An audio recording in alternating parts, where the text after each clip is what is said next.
Hello, my name is Jamie Kanukin, and I'm an IBD specialist at the University of Michigan, and welcome to the IBD School 200 series. In this video, IBD School 215, we will be talking about kidney stones and inflammatory bowel disease. Kidney stones, also known as nephrolithiasis, are common in the general population. However, they are thought to be slightly more common in patients with inflammatory bowel disease. About 7 to 15% of patients with inflammatory bowel disease will develop kidney stones in their lifetime, compared to 1 to 15% in the general population.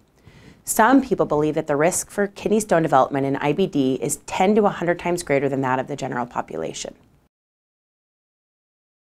Risk factors associated with kidney stone development in IBD include extensive small bowel Crohn's disease, either due to active disease or prior resection of the intestine, patients with a history of colectomy or removal of the colon, and those patients with an endoleostomy, as well as patients with a history of dehydration due to diarrhea are at risk for kidney stone development.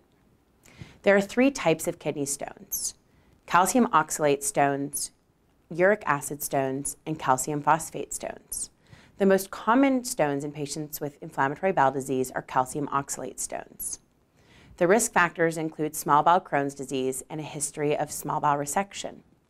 The cause of calcium oxalate stones is thought to be due to malabsorption leading to excess intraluminal fat, which leads to excess oxalate formation in the urine and thus the development of calcium oxalate stones.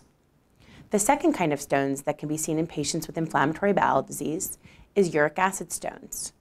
Uric acid stones are more common in patients who have diarrhea or an endoleostomy. These stones are thought to be caused by loss of bicarbonate due to diarrhea, which leads to acidic urine, precipitating urate in the urine, and thus causing stone formation. Calcium phosphate stones are not as common in patients with inflammatory bowel disease and will not be discussed here. Small bowel disease or prior resection leads to the highest fat content in the stool called steatorrhea, which can lead to higher concentrations of urine oxalate leading to calcium oxalate stones. Most patients with kidney stones experience no symptoms. In these cases, kidney stones are usually detected incidentally, either when someone has a CT scan or imaging of their abdomen, or when they have traces of blood in their urine.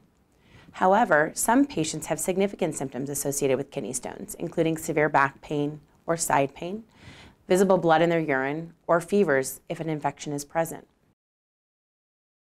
Kidney stones are most commonly detected during imaging studies such as ultrasound or CT scan. Ultrasounds can be used to detect larger stones, but CT scans are generally considered the most effective way to detect kidney stones. Often, kidney stones will pass on their own, which can be associated with significant symptoms for patients. Some patients require pain medication depending on the severity of the pain. Some patients can actually require more specialized procedures for stone removal to help break apart larger stones if they're not able to pass on their own. Untreated kidney stones can lead to obstruction of the kidneys, which can lead to infection as well as problems with kidney function. However, most patients do not develop complications related to kidney stones. To prevent kidney stone formation, it is important to decrease the risk factors for the development of kidney stones. This can be done by treating active disease in an effort to avoid surgery as one way to prevent kidney stones. It is also important for patients to stay well hydrated, especially if they have underlying diarrhea. If you have risk factors for the development of kidney stones, it is important that we monitor your renal function and do a urine analysis if indicated. I'm Jamie Kanukin, and thank you for watching.